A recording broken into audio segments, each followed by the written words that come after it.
paradokset, det her med straf og fængsel, det er i det øjeblik, altså nu skal du ind og tage ansvar for den kriminalitet og det, du har gjort. Og det er faktisk just det samme, der bliver frataget dig ansvaret for at tage hånd om dit liv, ikke? Og hånd om at forbedre dit liv og forbedre tingens tilstand. Og det er et stort problem, synes jeg.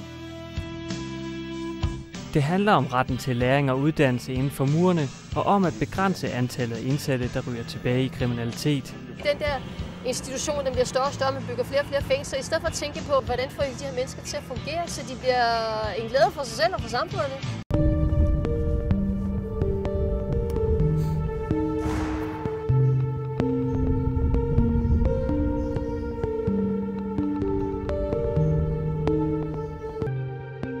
Der er fuldstændig lukket ned for ens følelsesregister, det man er nødt til, og så kan man ikke overleve som menneske herinde. Men bagefter, jeg har haft mine, i virkeligheden, de her processer bagefter, efter jeg er blevet løsladt, hvor det er gået op for mig, hvor fuldstændig sindssygt forløb det er, jeg har været ude i. Ikke? Altså alle de der, den der psykiske belastning, stresset, det der stress, brutaliteten, der er i et fængsel, og alle de her ting, der hører et fængsel til. Mistilliden, kampen om at få bare en lille smule værdi ud af ens hverdag og værdigheden, og opretholde værdigheden som det menneske, man nu engang er. Ikke? I mange år har politikerne talt om højere straffe, længere straffe, færre udgange, flere urinprøver, højere hegn og you name it. Og hele resocialiseringsaspektet har været undertonet. Pointen er bare, at hvis ikke man får det på banen, så bliver det sådan ris til egen røv. Fordi hvis vi løslader folk, der begår ny kriminalitet, så starter møllen bare om igen, og man får folk ind i fængslerne igen og igen og igen. Og der er en masse ofre, der lider under det her. Foruden de kriminelle selv, som bliver fastholdt i kriminalitet, og som aldrig får en uddannelse, som ikke får et fornuftigt voksenliv, og de bliver en byrde for samfundet, så er der altså alle ofrene, som kommer til at betale en kæmpe pris også. Det giver ikke mening.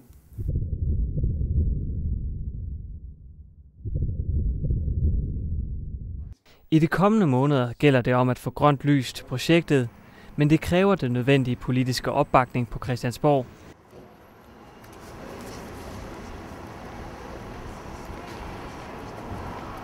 Jeg har stor tiltro til, at idéerne omkring det lærende fængsel rent faktisk vil gøre, at man kan få bygget nogle af de mennesker op, så de kan forlade den kriminelle løbebane. Og på den måde tror jeg, at der er rigtig mange gode takter i det. Og derfor vil jeg meget gerne arbejde videre, også sammen med jer, om at se, hvad man kan finde ud af. Men jeg tror også bare, at vi bliver nødt til at vende tankegangen. Hvis vi virkelig vil gøre noget ved kriminalitetsproblemerne, så bliver vi nødt til at introducere noget nyt. Og prøve nogle nye veje. Og jeg synes, det er en rigtig spændende tanke, og jeg synes, det er vildt fedt, at du brænder for det, og jeg ved, du har kæmpet ihærdigt for det her. Altså. Vi skal slet ikke diskutere, skal de have så lange straffe eller noget som helst. Det er slet ikke vores spor. Vi skal ind og rette op på og få dem ud som ressourcestærke mennesker i forhold til samfundet. Ja. Personer for ressourcer og anvender. Det er formålet med projektet her, ikke? Men vi mangler nogle penge. Ja.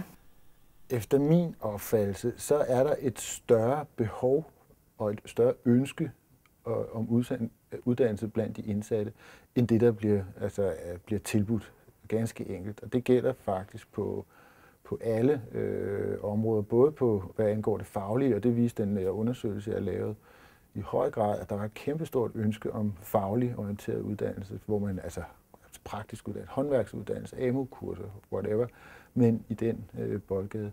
Men også på fængselsskolerne, som jo altså tilbyder undervisning i traditionelle skolefag. Altså det, der er problemet set med mine øjne, det er jo, at man siger, at i fængsler, der har du arbejdspligt. Men det, altså, man kan vende om og sige, at vi har ikke noget arbejde herinde, der kan tilfredsstille en på nogen som helst måde. Og du kan reelt set ikke bruge det til noget som helst på længere sigt. Så det ville være bedre, at man kunne sige, at du kan få lov til at være fuldtidsstuderende, for at du så kan uddanne dig på længere sigt.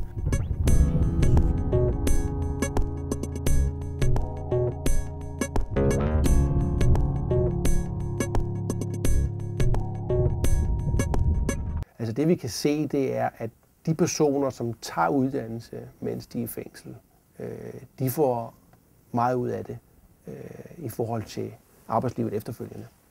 Så der er mig, der taler for, at det er klogt at gøre det så nemt som overhovedet muligt for folk, der sidder i fængsel. Efter møderne med de retspolitiske ordfører fra de største oppositionspartier og Peter Skov fra Dansk Folkeparti, er det optimisme at spore.